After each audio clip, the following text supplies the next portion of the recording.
Good day. My name is Michael Molondo, and I'm going to discuss or present the subject project management for the higher certificate. The purpose of this presentation is to give you some guidelines and to help you with the 4 assignment that is expected for you to complete and then to also submit. So during this presentation, I'm going to go through the 4 assignment and discuss them in detail, and then also explain to you what is expected for you, give you some hints and so on. So the 4 assignment is as follows. The first one is we're going to use Global Fund as a fund or as a donor. And we're going to look at the community project that's getting $50,000 from Global Fund. And then the project is on nutrition for people living with HIV/AIDS in this community. And then the assignment expects you then to come up with a Gantt chart and to illustrate how you are actually going to use this money. And then, of course, with the illustration, you have to give the explain in detail what activities are actually involved in spending this money in this activity. So which means that you will find a number of activities that you have to do, and then with the activity you're also going to illustrate then when are you going to apply this activity and then with a specific money. So as we go with the assignment presentation, I'm going to explain to you in detail what is then expected from you. And of course, in this assignment you can also use soup kitchen as one of the project. So you can say it's a soup kitchen community project of 50,000, and you have to illustrate by using the Gantt chart how you're going to use it. And of course, it will also be expected from you just to explain what the Gantt chart is all about. So during this assignment, we're going to look at the Gantt chart itself, what the Gantt chart is, and how you can use the Gantt chart. Assignment number 2 is we are going to look, for an example, at the project management. We're going to look at project and project leader. So there is a scenario that you are appointed as a project leader for a community project. It can also be the same like the assignment 1 for a soup kitchen. Now you are the project leader, and you have to work with the chairs and tables that you're going to experience. Now, in your work as a project leader, you have to apply the principles of project management. Now, for this, you have to explain in detail what possible challenges can you experience when you are going to work with these chairs and tables within a community. And so for each challenge that you are going to present and explain, you have to give a solution. So you explain a challenge, and then you give a solution. And that's what is expected. So you use the principle of project management where you look at the challenges and then also the solutions. With assignment number 3 is you are going to look at project management itself. This is a bit different. So what is expected from you is, as you're going to apply project management or as part of the project management, whether it's the planning or the implementation or the scoping of the project, is you have to make provision for certain risk. There might be certain risk when you're going to implement your projects. Say, for example, in assignment 1, where you've got the soup kitchen as a project. Now, in assignment 3 is when you're going to implement is what possible risk are you going to experience. And then it would be very good if you can look at the principle of risk management and risk mitigation of project management. So, and mitigation actually means is how are you going to intervene? Should a risk arise, for example, how are you going to intervene in this risk, and how are you going to address this risk? So it's very important for you in your assignment 3 that you discuss the risk and risk mitigation in project management. The fourth assignment is almost like the first assignment, where you also need to use a Gantt chart. But this time you've got an OVC project. You are looking at the orphans and vulnerable children. So now, instead of having just the Gantt chart, so you will have the Gantt chart, but then you have to interpret the Gantt chart, where you're going to say, how are you going to implement this project, for an example, and use the Gantt chart where you explain in detail. So if you look at the assignment 1 and assignment 4, both are on the Gantt chart, but the project is totally different. So it is also expected from you then to explain in detail. So I'm quickly going to start with the assignment 1, looking at the Gantt chart. Now I will refer that you will look at other resources. You can look at Google. You can Google also the concept of Gantt chart. You can also look at your study guide or your study manual to discuss what Gantt chart is all about. So it's very important that you have to know what is a Gantt chart. So for this presentation, I'm quite quickly going to go through to explain what a Gantt chart is all about. So the Gantt chart is actually a graphical presentation. It's a whole graph that only explains and show what you are going to do for that period. And also, secondly, when are you going to do those activities, or when are you planning to do or to accomplish those activities.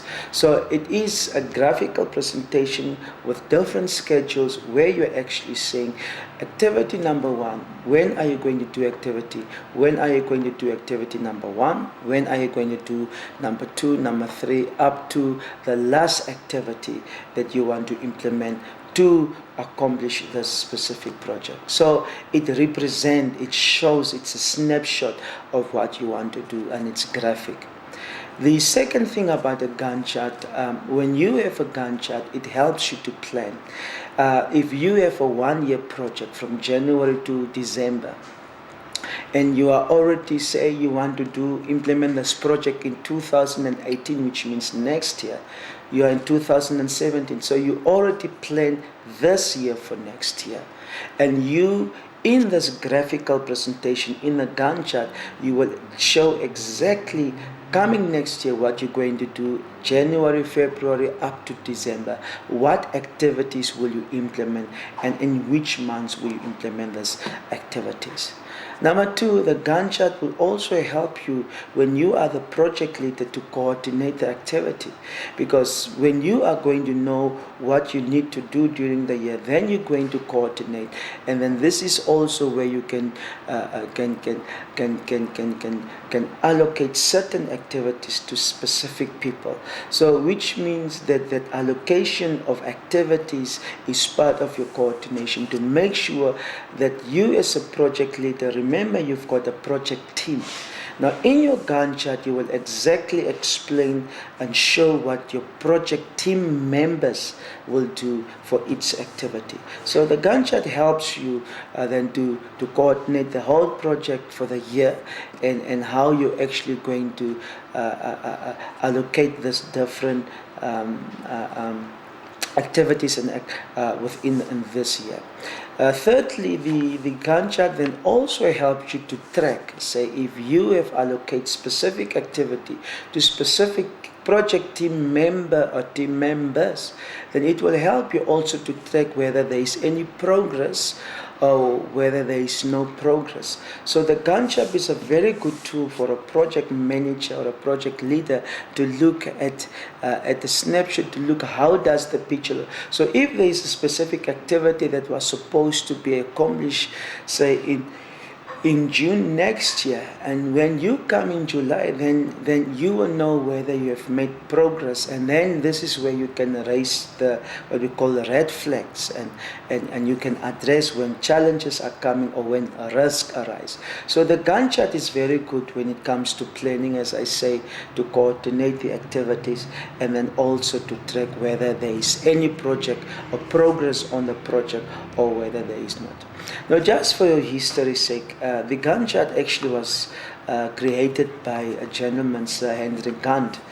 who during the 1917-18, it was just the turn of the century, and this was the time of the Industrial Revolution, where a lot of factories were created, and there were so many creation of factories where you have mass production, and most of this mass production and invention that were made became project. And this was during the time that later on, the 30s, 40s, where you had so many inventions, buildings that have been built.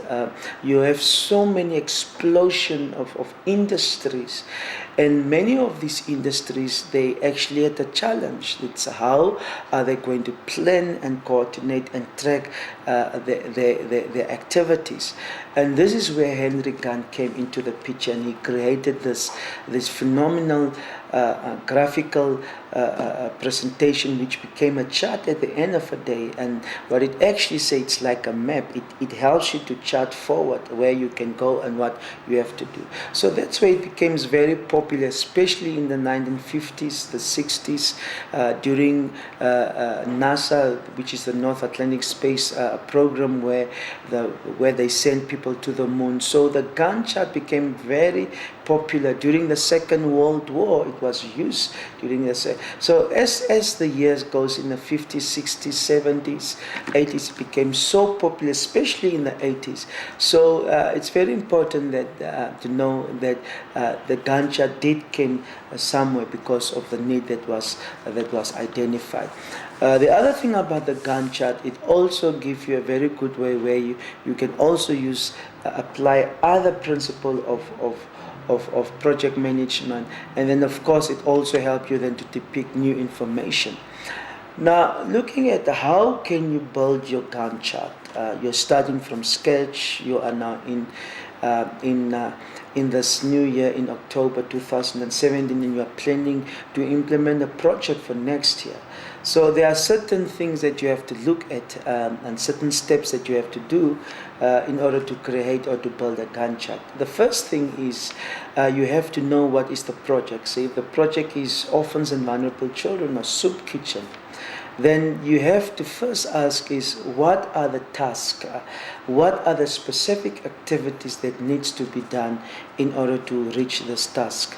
How long will it take to make this task? So you first discuss or identify the task, which means you identify the activity that's needed to accomplish. Secondly, then, is you determine the time frame or the duration for each task. How long will it take? So it's very important that as you're going to look at this, how you are looking at the time frame for each task, and this is the second thing that you look at. The third thing is you're going to give a list of if there are subtasks, and what is very important, remember when you have this Gantt chart, you have to put the task or the activities in the list, which must be vertical and not horizontal. So the task is vertical, and then your time frame is horizontal, and I'm going to explain to you when I'm going to show you an example of a Gantt chart. Then fourthly, which is very important, after you have the list of your tasks and the list of your activities, then which is very important is you have to prioritize, to say which from this list of tasks is number one, and which of the list of tasks is the last one. So you have to prioritize the task or the activities, and then put them in chronicle order, or what we call sequential order, so that they can move chronologically, so that if one activity, the top activity will flow with a second, third activity. So there needs to be a synchronizing approach when it comes to the different activities when you're going to apply and have the list. So you have prioritized the list of activities, you have put them in different order, and then you move from top downwards, which is very, very much important. So after you have done that, you've got the lists which are prioritized from top to bottom. Then you start, secondly, now what we call your time frame or your duration for each task or for each activity, which is then horizontal. Now, as you are going to put each task in comparison to each task, you have to say when this task is going to be done or is going to be completed. Then, of course, which is very important, you always have a starting and you've got a finishing date. So are you going to start from January to December? Are you going to start from March to November? So it's always important that in your Gantt chart you have to illustrate when you're going to start and when you're going to finish. So in your assignment you have to bring up these aspects. The second assignment, we're going to look at project management. And for you to understand what project management, and remember, for the second assignment, you are going to discuss the challenges and the solution of project management. Now, before I'm going to go into the challenges and the solution, you first have to understand what is a project management. And now, project management is divided in two words: project and management. The first thing, project is a group of milestones or phases or activities or things that you want to do, tasks that you want to accomplish. So it is something that you actually want to achieve at the end of the day. So that's a project, and every project is having activities. And secondly, every project is having a goal.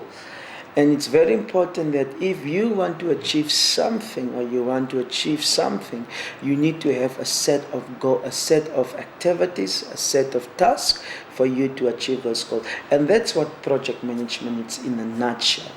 The second thing, management. Now, management, it's a whole process, and I use the principle what I call POC.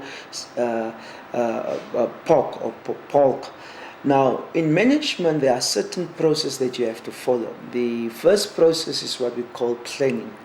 The second one is organizing. The third one is controlling. Then we also have leading, and then also measuring. So planning is very straightforward. You need to have a plan. You need to plan to have a planning. So planning is the whole process because you're having a plan. And after you have this plan, then you need to organize how you're going to establish or how you're going to implement this plan. So you need to organize yourself. Thirdly is you need to have control over this plan. You need to coordinate this plan. And then, of course, someone needs to lead. You have to lead this plan. And then, of course, you have to measure this plan, which is very important to look at how are you going to measure the activities of this plan. Now, project management, when you're going to look, is, as I say again, it's a very dynamic process, and when you are going to have a project, it also involves certain resources, whether it's human resources, whether it's financial resources, whether it's other resources. Very important. And then in these resources, you need to have a very controlled and structured a way of how you're going to do your project.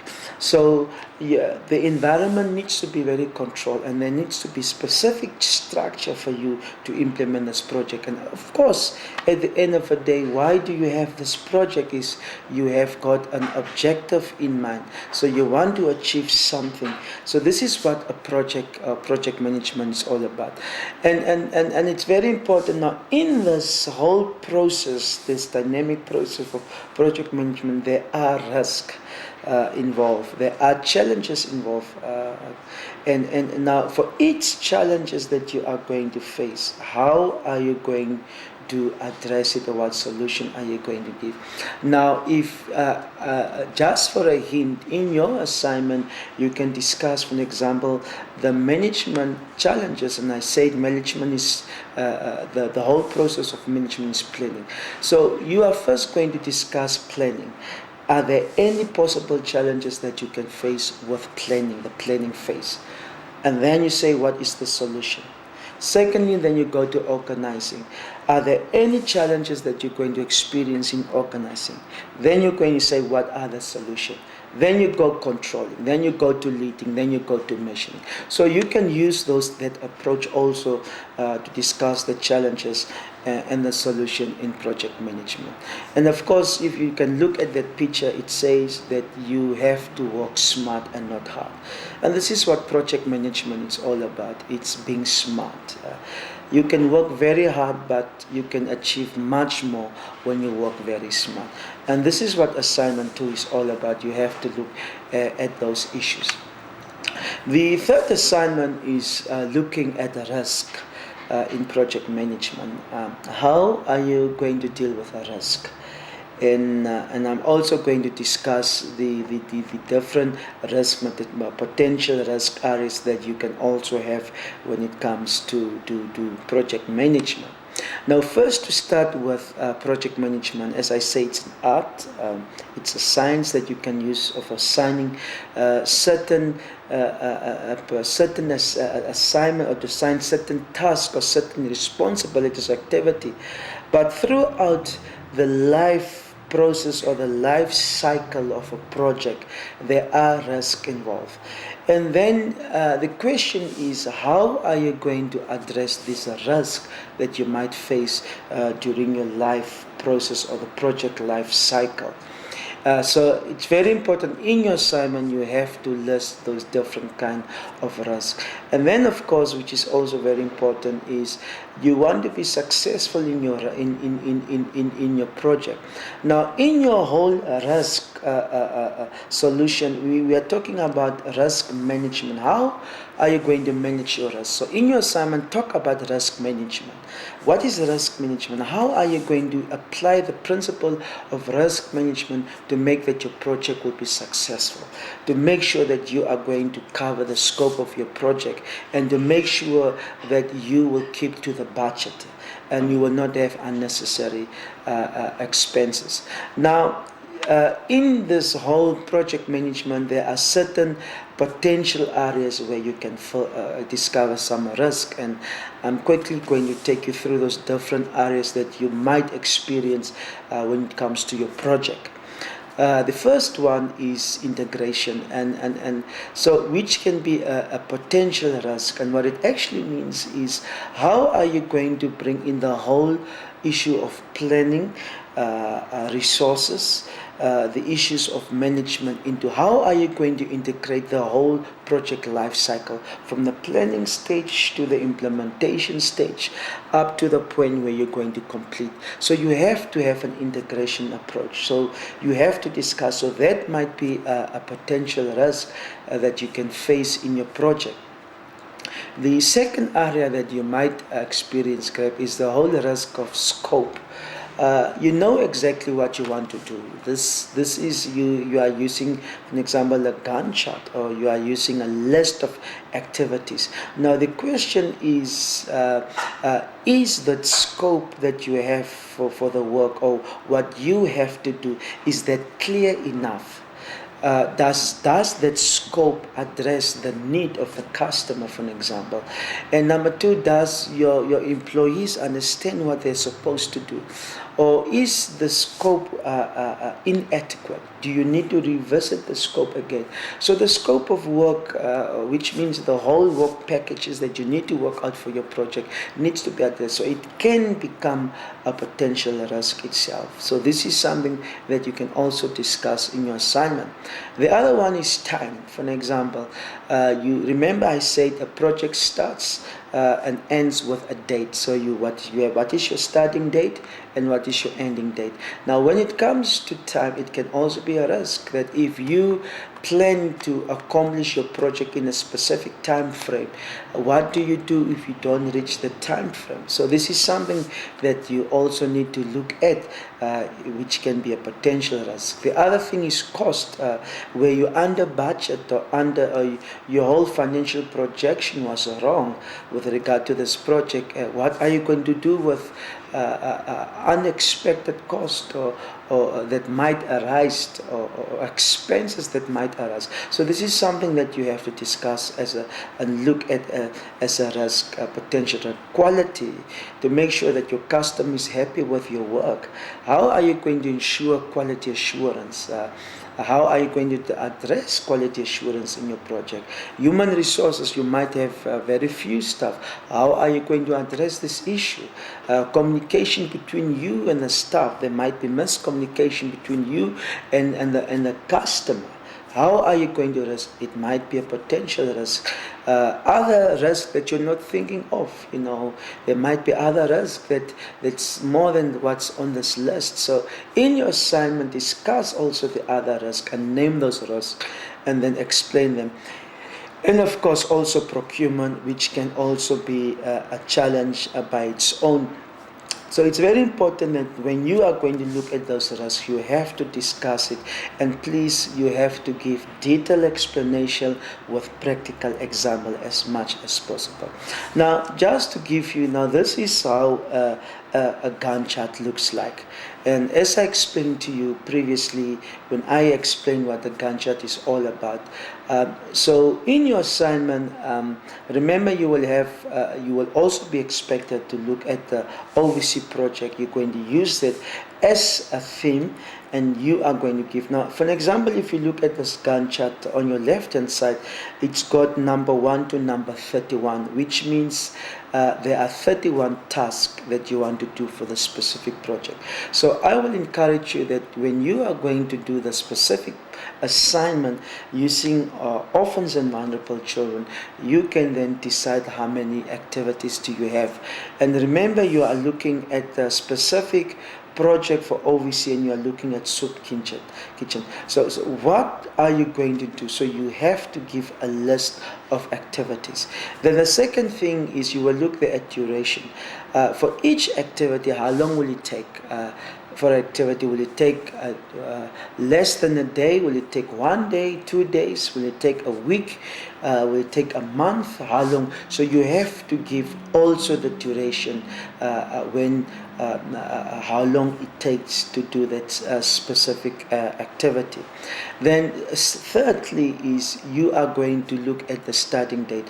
Are you going to start in January? Are you going to start in February? Are you going to start in August? So as I explained, you need to have a starting date. And then if you look at the other table, you will see that it talks about finish. So you need to have a starting date and when are you going to finish it. So it needs to be in detail.